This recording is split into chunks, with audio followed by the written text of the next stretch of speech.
بسم اللہ الرحمن الرحیم۔ السلام علیکم۔ یہ اس دور کا واقعہ ہے جب حضرت لال شہباز قلندر رحمۃ اللہ علیہ بخارا میں مقیم تھے۔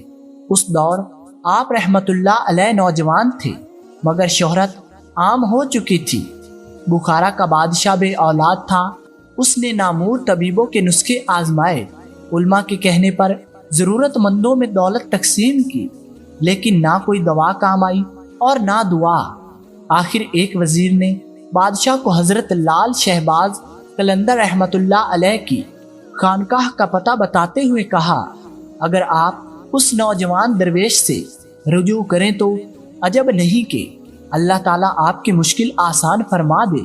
بادشاہ بخارا کو وزیر کی بات پر یقین نہیں آیا، لیکن وہ تاج و تخت کے وارث کی تلاش میں تھک چکا تھا، اس لیے حضرت قلندر رحمۃ اللہ علیہ کی خدمت میں حاضر ہو کر عرض کرنے لگا، شیخ، دینے والے نے مجھے سب کچھ دے رکھا ہے مگر میں اولاد کی نعمت سے محروم ہوں۔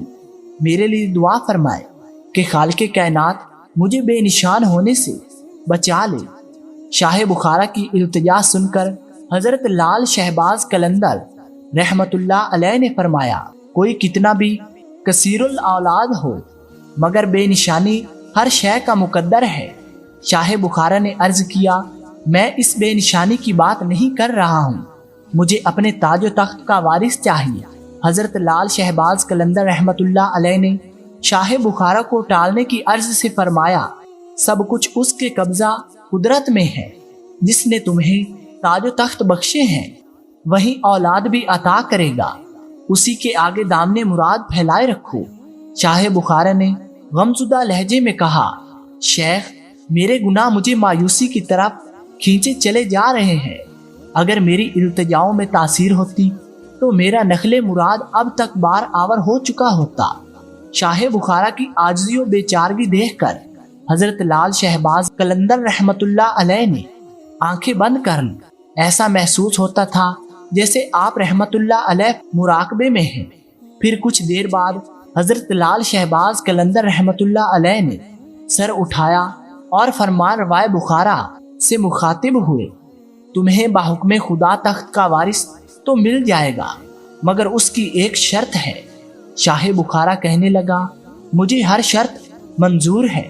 شاہ بخارا حضرت لال شہباز قلندر رحمۃ اللہ علیہ کی زبان مبارک سے اولاد کی نوید سن کر بے اختیار ہو گیا۔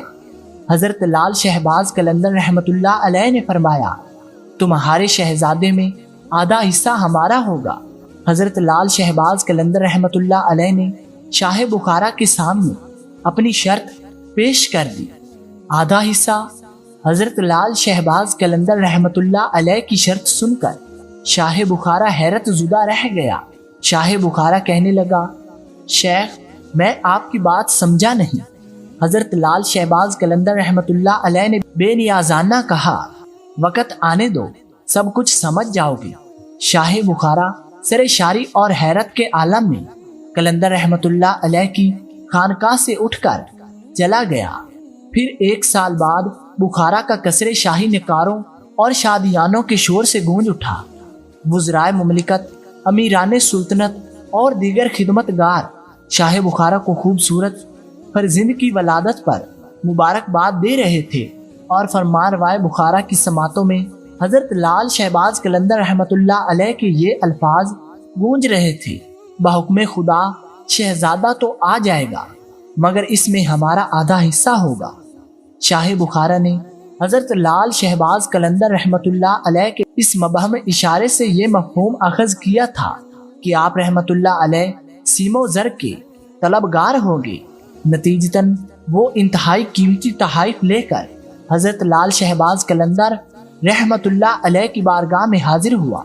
حضرت لال شہباز قلندر رحمۃ اللہ علیہ نے لال و جواہر اور دینار و درہم سے بھرے طلائی اور نقرئی خوانوں کو دیکھا اور شاہ بخارا کو مخاطب کر کے فرمایا، یہ کیا ہے؟ شاہ بخارا نے مسرت آمیز لہجے میں کہا، آپ کا حصہ۔ حضرت لال شہباز قلندر رحمۃ اللہ علیہ نے قیمتی تحائف کی طرف اشارہ کرتے ہوئے فرمایا، یہ تو میرا حصہ نہیں ہے۔ شاہ بخارا نے حیران ہو کر کہا، آپ ہی نے تو یہ شرط رکھی تھی کہ ولی عہد کے سلطنت میں آدھا حصہ آپ کا ہوگا۔ حضرت لال شہباز قلندر رحمت اللہ علیہ نے فرمایا، شہزادہ کہاں ہے؟ اسے میرے پاس لے کر آؤ، میں ولی عہد سلطنت سے اپنا حصہ وصول کروں گا۔ شاہ بخارا اب بھی حضرت لال شہباز قلندر رحمت اللہ علیہ کی بات سمجھنے سے قاصر تھا۔ وہ خانقاہ سے اٹھا اور شہزادوں کو لے کر حضرت لال شہباز قلندر رحمت اللہ علیہ کی خدمت میں حاضر ہوا۔ حضرت لال شہباز قلندر رحمت اللہ علیہ نے بڑی محبت سے بخارا کے ولی عہد سلطنت کو اپنی آغوش میں لیا۔ کچھ دیر تک بہت غور سے شہزادے کو دیکھتے رہے، پھر اپنے گدڑے میں چھپا لیا۔ شاہ بخارا اور اس کے وزراء دم بخود تھے۔ حضرت لال شہباز قلندر رحمت اللہ علیہ ولی عہد سلطنت کو کچھ دیر تک اپنے سینے سے لگائے رہے، پھر خوبصورت شہزادے کو شاہ بخارا کی طرف بڑھاتے ہوئے فرمایا، اب تم جو چاہو کرو، ہم نے اپنا حصہ وصول کر لیا۔ شاہ بخارا اور اس کے مصاحب ایک عارف کی رمز و کنایات کو کیا سمجھتے؟ وقت گزرتا رہا اور شہزادہ جوان ہو گیا۔ پھر شاہ بخارا کے انتقال کے بعد شہزادہ تخت نشین ہوا۔ حضرت لال شہباز قلندر رحمت اللہ علیہ نے ولی عہد کا نام ادہم رکھا تھا، اور اب وہی شہزادہ سلطان ادہم کے نام سے بلخ اور بخارا پر حکومت کر رہا تھا۔ روایت ہے کہ سلطان ادہم نے کئی سال تک عدل و انصاف اور پاک بازی کے ساتھ حکومت کی۔ اس کے عہد اقتدار میں بلخ و بخارا کے باشندے پرسکون اور خوشگوار زندگی بسر کر رہے تھے۔ اچانک سلطان ادہم نے ایک دن اپنے وزراء و امراء کو طلب کر کے کہا، میرا دل اس فانی سے اچاٹ ہو چکا ہے، اس لیے اپنی ذمہ داریوں سے سب قدوش ہونا چاہتا ہوں۔ سلطان ادہم کی بات سن کر اراکین سلطنت پریشان ہو گئے۔ شہنشاہ بلخ و بخارا کی عوام کسی دوسرے شخص کو امارت پر راضی نہیں ہوگی۔ وہ آپ کے انتظامات اور انداز حکمرانی سے اس قدر مطمئن ہے کہ کسی دوسرے فرمانرواں کا تصور بھی نہیں کر سکتی۔ سلطان ادہم نے امرائے سلطنت کی درخواست کے جواب میں کہا، میں نے بہت چاہا میں اس آواز کو نظر انداز کر کے دن رات تمہاری خدمت میں مشغول رہوں، مگر اب مجھے اپنے ارادے پر کوئی اختیار نہیں رہا۔ وہ آواز پہ ہم مجھے بلا رہی ہے، وہ کسی کی آواز ہے جس نے شہنشاہ کے سکون کو منتشر کر دیا ہے۔ وزراء اپنے فرمانرواؤں کی گفتگو کا مفہوم سمجھنے سے قاصر تھے۔ سلطان ادہم نے کہا، تم اس آواز کو نہیں پہچان سکو گے، مجھے جانا ہی ہوگا اور اس میں میری سلامتی ہے۔ اس کے بعد سلطان ادہم اپنے چچا زاد بھائی کے حق میں دستبردار ہو گیا۔ پھر اس نے درویشانہ لباس پہنا اور حضرت لال شہباز قلندر رحمت اللہ علیہ کی تلاش میں بلخ و بخارا کی حدود سے نکل کھڑا ہوا۔ ظاہر پرستوں نے اسے بادشاہ کا دماغی خلل سمجھا، مگر سلطان ادہم بہت دانا و ذہین تھا۔ وہ اپنی دنیا فروخت کر کے آخرت خریدنا چاہتا تھا۔ پھر یوں ہوا کہ سلطان ادہم حضرت لال شہباز قلندر رحمت اللہ علیہ کی جستجو میں در در بھٹکتا رہا۔ چہرہ موسم کی سختیوں سے جھلس گیا اور پاؤں آبلوں سے بھر گئے، مگر بخارا کے بادشاہ نے ایک قلندر کی تلاش نہیں چھوڑی۔ آخر ایک دن وہ بامراد ہوا اور اس نے سہون پہنچ کر اپنا سر نیاز حضرت لال شہباز قلندر رحمت اللہ علیہ کے قدموں پر رکھ دیا۔ سلطان کیسے ہو؟ حضرت لال شہباز قلندر رحمت اللہ علیہ نے اپنا دستے مہرباں والی بخارا کے سر پر رکھ دیا۔ سلطان ادہم نے عرض کی، شیخ بہت مضطرب ہوں، دل کی خلش چین سے بیٹھنے نہیں دیتی۔ سلطان ادہم اپنے آنسوؤں سے قلندر کے پائے مبارک کو بھگوتا رہا۔ حضرت لال شہباز قلندر رحمت اللہ علیہ نے فرمایا، اگر سلطانی چھوڑ کر فقیری مل جائے تو یہ بہت سستا سودا ہوگا۔ سلطان ادہم نے عرض کی، شیخ میں تو نجات کا طلب ہوں۔ سلطان ادہم کی گریہ وزاری میں اضافہ ہو گیا تھا۔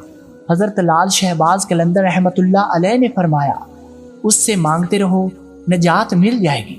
اس کے بعد حضرت لال شہباز قلندر رحمت اللہ علیہ نے سلطان ادہم کو اپنے حلقہ بیت میں شامل کر لیا۔ پھر طویل ریاضت و مجاہدات کے بعد پیر و مرشد کے حکم سے سلطان ادہم خیرپور کے پہاڑی پر چلا کش ہو گئے۔ آپ نے باقی عمر یہیں گزاری اور وفات کے بعد اسی مقام پر دفن کیے گئے۔ سلطان ادہم کا مزار مبارک آج بھی خیرپور سندھ میں میڈیا خلائق ہر خاص و عام ہے۔ میرے دوستو، مزید اس طرح کی اچھی ویڈیوز دیکھنے کے لیے ہمارے چینل کو ضرور سبسکرائب کریں، اور ملتے ہیں ایک نئی ویڈیو کے ساتھ۔ تب تک کے لیے اللہ نگہبان۔ لائک شیئر کمنٹ ضرور کر دیں۔ شکریہ۔